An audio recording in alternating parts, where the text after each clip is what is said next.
السلام علیکم دوستو، آج میں سفر طائف کے بارے میں آپ لوگوں کو بتاؤں گا، جس میں ہمارے پیارے نبی حضرت محمد صلی اللہ علیہ وسلم کو طرح طرح کی تکلیفیں دی گئیں۔ چلیے یہ واقعہ بغیر دیر کیے ہوئے آپ لوگوں کو سناتا ہوں۔ یہ واقعہ اس وقت شروع ہوتا ہے جب مکہ والوں نے ہمارے پیارے نبی حضرت محمد صلی اللہ علیہ وسلم کو طرح طرح کی تکلیفیں دینے شروع کی، تو آپ صلی اللہ علیہ وسلم نے ارادہ کیا کہ طائف والوں کو دعوت اسلام دے۔ طائف مکہ سے 3 منزل یعنی 60 میل کے فاصلے پر مکہ ہی کے برابر بڑا شہر تھا۔ وہاں ثقیف آباد تھے جو لات کی پرستش کرتے تھے۔ وہاں لات کا مندر تھا اور سارا شہر اسی مندر کا پجاری تھا۔ 10 نبوی شوال کے مہینے میں یعنی سیدہ خدیجہ الکبریٰ رضی اللہ تعالیٰ عنہ کی وفات کے 1 مہینے بعد آپ صلی اللہ علیہ وسلم زید بن حارثہ کو ہمراہ لے کر پیدل طائف میں پہنچے۔ وہاں پہنچنے سے پہلے راستے میں اول آپ صلی اللہ علیہ وسلم قبیلہ بنی بکر میں تشریف لے گئے۔ جب ان کو بھی مکہ والوں کا ساتھی اور ہم خیال پایا تو قوم قحطان کے پاس گئے۔ ان کو بھی سنگ دلی میں قریش کے ہمسر پایا تو طائف میں پہنچے۔ طائف میں داخل ہو کر اول آپ صلی اللہ علیہ وسلم وہاں کے رؤساء سے ملے۔ طائف کے سرداروں میں عبد یالیل بن عمرو بن عمیر اور اس کے دونوں بھائی مسعود و حبیب سب سے زیادہ با اثر اور بنی ثقیف کے رئیس سمجھے جاتے تھے۔ آپ صلی اللہ علیہ وسلم تینوں سے ملے اور اسلام کی طرف دعوت دی۔ یہ بڑے مغرور اور متکبر تھے۔ ان میں سے ایک نے کہا کہ اگر تجھ کو اللہ تعالیٰ اپنا رسول بناتا تو یوں ہی پیدل جوتیاں چٹکھاتا پھرتا۔ دوسرے نے کہا کہ کیا اللہ تعالیٰ کو کوئی اور آدمی نہیں ملا جو تجھ کو رسول بنایا؟ تیسرا بولا میں تجھ سے کلام کرنا نہیں چاہتا، کیونکہ اگر تو اپنے قول کے موافق اللہ تعالیٰ کا رسول ہے تو تیرے کلام کا رد کرنا خطرناک بات ہے، اور اگر تو اللہ تعالیٰ پر جھوٹ بولتا ہے تو مناسب نہیں کہ ایسے شخص سے کلام کیا جائے۔ جب آپ صلی اللہ علیہ وسلم کو عبد یالیل اور اس کے بھائیوں کی طرف سے مایوسی ہوئی تو آپ صلی اللہ علیہ وسلم نے ان سے کہا کہ اچھا، آپ اپنے ان خیالات کو اپنی ہی ذات تک محدود رکھیے اور دوسروں تک ان باتوں کی اشاعت نہ کریں۔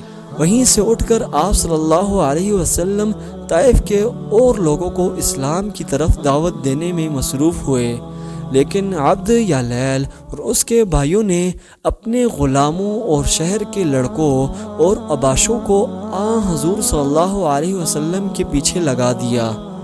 آپ صلی اللہ علیہ وسلم جہاں جہاں جاتے بدماشوں اور لڑکوں کا ایک انبو آپ صلی اللہ علیہ وسلم کے پیچھے گالیاں دیتا اور ڈھیلے مارتا ہوا ہو لیا۔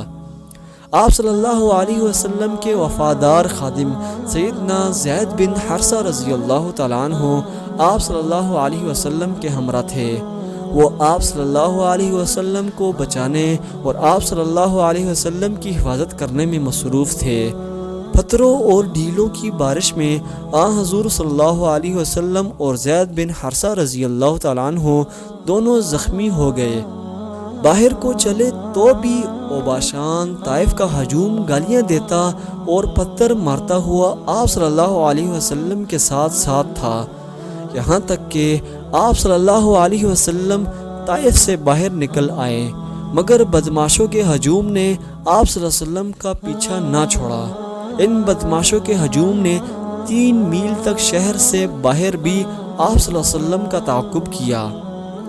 آپ صلی اللہ علیہ وسلم کی پنڈلیاں پتھر کی بارش سے لہو لہان ہو گئی اور اس قدر خون بہا کہ جوتیوں میں خون بھر گیا۔ اسی طرح تمام جسم زخموں سے لہو لہان تھا۔ آپ صلی اللہ علیہ وسلم کا قول ہے کہ میں طائف سے 3 میل تک بھاگا اور مجھے کچھ ہوش نہیں تھا کہ کہاں سے آ رہا ہوں اور کدھر جا رہا ہوں۔ طائف سے 3 میل کے فاصلے پر مکہ کے ایک رئیس عتبہ بن ربیعہ کا باغ تھا۔ حضور صلی اللہ علیہ وسلم نے اس باغ میں آ کر پناہ لی اور طائف کے اوباشوں کا ہجوم طائف کی طرف واپس ہوا۔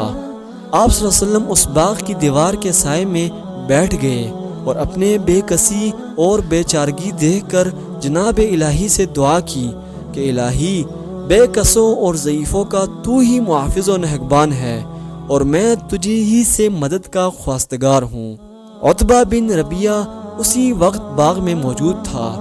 اس نے آپ صلی اللہ علیہ وسلم کو دور سے اس حالت میں دیکھا تو عربی اشرافت اور مسافر نوازی کا تقاضا سے اپنے غلام عداس کے ہاتھ ایک رکابی میں انگور کے خوشے رکھے اور آپ صلی اللہ علیہ وسلم کے پاس بھجوایا۔ یہ غلام نینوا کا باشندہ عیسائی تھا۔ آپ صلی اللہ علیہ وسلم نے وہ انگور کھائے اور عداس کو اسلام کی تبلیغ فرمائی۔ عداس کے قلب پر آپ صلی اللہ علیہ وسلم کے باتوں کا اثر ہوا اور اس نے آپ صلی اللہ علیہ وسلم کے ہاتھ کو جھک کر چوما۔ عتبہ نے دور سے غلام کی اس حرکت کو دیکھا۔ جب عداس واپس گیا تو عتبہ نے اس سے کہا کہ اس شخص کی باتوں میں نہ آ جانا، اس سے تو تیرا ہی دین بہتر ہے۔ تھوڑی دیر آپ صلی اللہ علیہ وسلم نے عتبہ کے باغ میں آرام کیا، پھر وہاں سے اٹھ کر چل دیے۔ وہاں سے روانہ ہو کر آپ صلی اللہ علیہ وسلم مقامی نخلا میں پہنچے اور رات کو کھجورہ کے ایک باغ میں قیام فرمایا۔ اسی جگہ بعض جنات کے سرداروں نے بھی آپ صلی اللہ علیہ وسلم کو قرآن شریف پڑھتے ہوئے سنا اور آپ صلی اللہ علیہ وسلم پر ایمان لائے۔ نخلا سے روانہ ہو کر آپ صلی اللہ علیہ وسلم کوہ ہیرا پر تشریف لائے اور یہاں مقیم ہو کر آپ صلی اللہ علیہ وسلم نے بعض سرداران قریش کے پاس پیغام بھیجا، مگر کوئی شخص آپ صلی اللہ علیہ وسلم کو اپنی ضمانت اور پناہ میں لینے کے لیے تیار نہیں ہوا۔ معتم بن عدی کے پاس جو آپ صلی اللہ علیہ وسلم کا پیام پہنچا تو وہ بھی اگرچہ مشرک اور کافر تھا، مگر عربی شرافت اور قومی حمیت کے جذبے سے متاثر ہو کر فوراً اٹھ کھڑا ہوا اور سیدنا محمد صلی اللہ علیہ وسلم کے پاس سیدھا کوہ ہیرا پر پہنچ کر اور آپ صلی اللہ علیہ وسلم کو اپنے ہمراہ لے کر مکہ آیا۔ معتم کے بیٹے ننگی تلواریں لے کر خانہ کعبہ کے سامنے کھڑے ہو گئے۔ سیدنا محمد صلی اللہ علیہ وسلم نے خانہ کعبہ کا طواف کیا۔ اس کے بعد معتم اور اس کے بیٹوں نے ننگی تلواروں کے سائے میں آپ صلی اللہ علیہ وسلم کو گھر تک پہنچا دیا۔ قریش نے معتم سے پوچھا کہ تم کو محمد صلی اللہ علیہ وسلم سے کیا واسطہ ہے؟ معتم نے جواب دیا کہ مجھ کو واسطہ تو کچھ نہیں، لیکن میں محمد صلی اللہ علیہ وسلم کا حمایتی ہوں۔ جب تک وہ میرے حمایت میں ہے کوئی نظر بھر کر ان کو نہیں دیکھ سکتا۔ معتم کی یہ ہمت و حمایت دیکھ کر قریش کچھ خاموش سے ہو کر رہ گئے۔